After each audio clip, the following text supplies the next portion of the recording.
السلام علیکم۔ آج کی کہانی مزدوروں کے حالات۔ مزدوروں کے حالات کی درد بھری کہانی۔ شہر کی سڑکوں پر دھول اٹھتی رہتی، پسینے کی خوشبو فضا میں کھلتی۔ یہ مزدوروں کی دنیا آباد، جو ہے محنت ہر زندگی کا واحد سہارا۔ وہ صبح سویرے گھر سے نکلتے اور شام تک جسم کو تھکا دیتے۔ یہ ان کی روزمرہ کی کہانی تھی۔ ان میں ایک شخص بھی شامل تھا۔ وہ ایک دہاڑی دار مزدور تھا، جس کے ہاتھوں میں محنت کی لکیریں، چہرے پر وقت کی تھکن نمایاں، مگر آنکھوں میں بھی ابھی زندہ۔ یہ اس کی اصل پہچان تھی۔ اس کا گھر ایک کچی بستی میں تھا، جہاں سہولت کا نام بھی کم، بھی بچے اس دنیا جن کے لیے وہ سب کچھ شاید تھا۔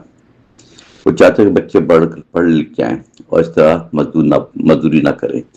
یہی اس کا سب سے بڑا خواب تھا، مگر حالت ہمیشہ ساتھ نہ دیتے۔ کام بھی ملتا، کبھی نہیں ملتا، اور جب نہ ملتا تو بھوک ستاتی۔ بچوں کی معصوم آنکھیں سوال کرتی کہ آج کھانے کو کیا ملے گا۔ یہ سوال اس کے دل کو چیرتا، مگر وہ خاموشی سہ لیتا۔ گرمی کی تپتی دھوپ میں بھی وہ اینٹیں اٹھاتا رہتا تھا، مسلسل پسینہ بہا کر زمین میں گرتا، جیسے اس کی محنت کا خون ہو۔ مگر اجرت پھر بھی کم ملتی اور عزت بھی پوری نہ ملتی۔ یہی مزدور کی سب سے بڑی تکلیف۔ ایک دن بیمار ہو گیا اچانک، جسم نے ساتھ چھوڑ دیا۔ مگر کام نہ کرنے کا مطلب گھر میں فاقہ، بچوں کی بھوک۔ وہ مجبور کر پھر بھی نکلا اور لڑکھاتے قدموں سے کام کیا۔ یہ اس زندگی کی سچائی۔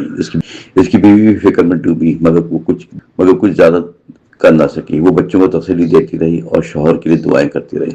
حالت بہتر ہو جائیں ایک دن، مگر وقت کا پہیہ سست چل رہا تھا اور مشکلات کم نہ ہوتی تھی۔ ایک دن ایک حادثہ پیش آیا۔ جب کام کے دوران وہ زخمی ہوا، اس کے ہاتھوں سے خون بہنے لگا، وہ زمین پر گر گیا خاموش۔ مالک نے بس تھوڑی مدد کی اور پھر اسے خود ہی چھوڑ دیا۔ یہ مزدور کی بے بسی تھی۔ اس لمحے سے احساس ہوا گہرا کہ اس کی زندگی کتنی سستی، جیسے ایک اوزار ہو محض، جیسے استعمال کر کے پھینک دیا جائے۔ یہ سوچ کر اس کے دل کو چپتی، مگر کچھ کر نہ سکا کیونکہ حالات اس کے خلاف تھے۔ مگر اس دوران ایک نوجوان آیا جس نے اس کی مدد کی۔ فوراً اسے ہسپتال لے کر گیا، ساتھ اس کا علاج کروایا پورا۔ یہ انسان کی ایک روشن مثال تھی جو اندھیرے میں چراغ بن گئی اور امید کی کرن جاگ گئی۔ وقت کے ساتھ بہتر ہوتا گیا، دوبارہ کام پہ جانے لگا۔ بس اس کی سوچ بدل چکی تھی۔ وہ اپنے حق کے لیے بولنے لگا اور دوسرے مزدور بھی اس کے ساتھ آ گئے۔